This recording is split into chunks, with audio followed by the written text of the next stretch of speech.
Hello, and thanks for joining us this week here on What's the Story. Right now we're with our special interview guest for this week's show. It's two of the guys from Fastball. So, guys, real quick, just tell us who you are and what you do. My name's Tony, and I play bass and sing. And my name is Miles, and I'm sanitation management, and I play guitar.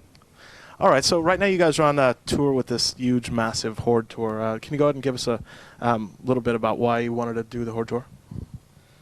Well, I wanted to do the HORDE tour because I liked a lot of the bands that were billed on it. Bare Naked Ladies and Ben Harper, Blues Traveler, all that. You know, I like all that kind of stuff. It's just musically oriented.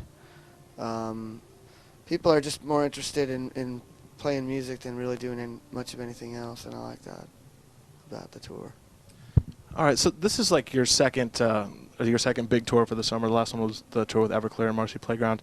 What was it like playing with those guys, actually going around with one of the other bigger bands for the summer? Oh, it was, it was a great tour because it was sold out every night, and we're friends with both bands, and People liked us.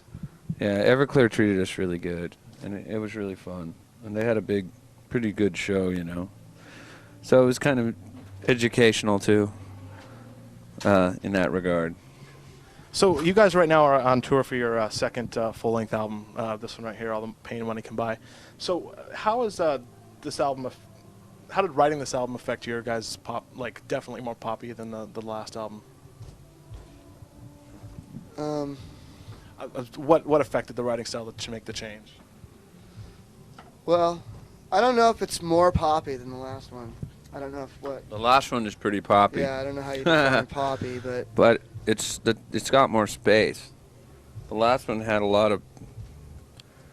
The tempos were a lot quicker, and there was, just more drums.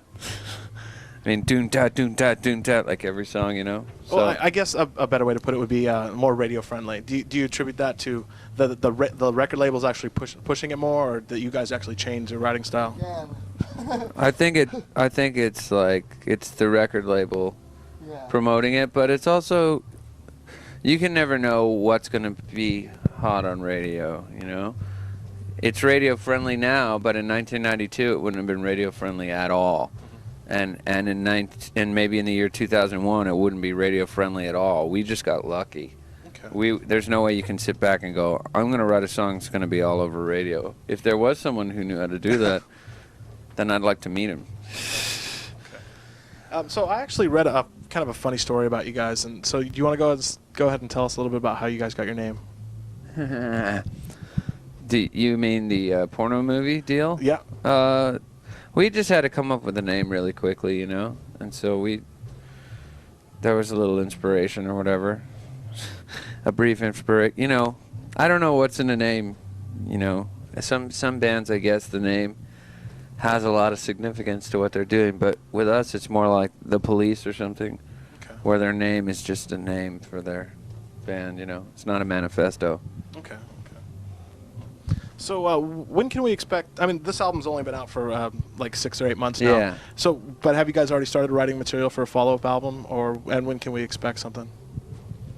It's going to be a while probably, because this record's starting to catch on all over the place, and so we want to go promote it, in South America and Australia and Japan and whatnot, and everywhere you go, it's almost like you're starting all over again, We've laid so much groundwork in America that we've got a good head of steam in America, but all these other places, nobody knows who we are, so we have to go back. And promoting a record can take a long time, and I don't know, if we wanted to, I guess we could tell the label, that's it, we're done promoting it. It's a platinum album in America and Canada.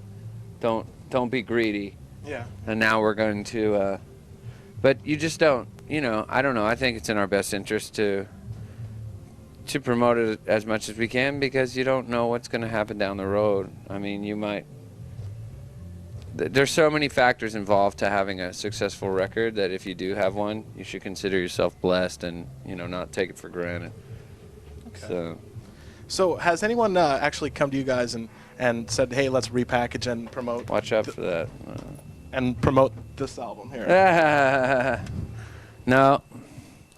I do want to say on your program, because I want to start my campaign now. Okay. People I got on the internet and noticed this is the band Joey and I used to be in. There's me, and right next to me is Joey, if you can get a shot of that. And the guy with the biggest face is the guy that co-wrote Which Way to the Top with me. So you've got some early signs of Fastball, but you know what? This record sucks. I actually think that it's awesome. And Oh, you have it? Is that your? That's mine, yeah. And I just want to say that on the internet they're trading this record I saw for $40 Holy shit. because they don't make it anymore. And I'm just here to tell you that I don't think it's worth $40. I don't think it's worth $5. I think that anyone that in 92, 93 that was into bands like That's worth $40. that were into bands like School of Fish and bands like that should buy this album because it is awesome. Because I was really into it. Where then. did you get it? I got it by accident at Amoeba Records in Berkeley. I thought you were someone else, and By accident. And I bought it, and I thought, oh my god, this is fucking awesome. I used to be before Fastball came out. Yeah, Oh, way, really? way before. Really? Because, like I said, I was listening to School of Fish, Jesus Jones, EMF, those kind of bands, Wow. and I And felt I- that really fit in with the School of Fish thing, and they're gone too. So Well, what's funny is the producer of that record. He's working on the new Counting Crows record. But anyways, back then he was saying, you know, there's two bands. There's Jesus Jones and there's EMF. And Jesus Jones are more like the Beatles, and EMF are more like the Stones. That's what he thought was going to be the future of music. Then Nirvana came out, blew his theory out of all to hell. You know, those bands were gone. But I don't know. I'm not a big fan of this record. And you know what? I used to be in this band called Marmalade in the Bay Area. And they took particular relish. This band had just disintegrated. Okay. So I'd moved to San Francisco and I was in Marmalade, and they took great zeal in saying, I saw your record in the cutout bin for 75 cents.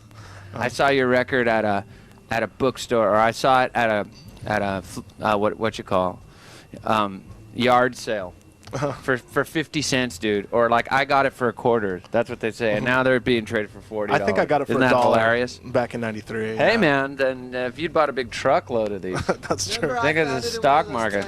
That sale in Skokie, the record sale. Yeah. Well, it goes to show you.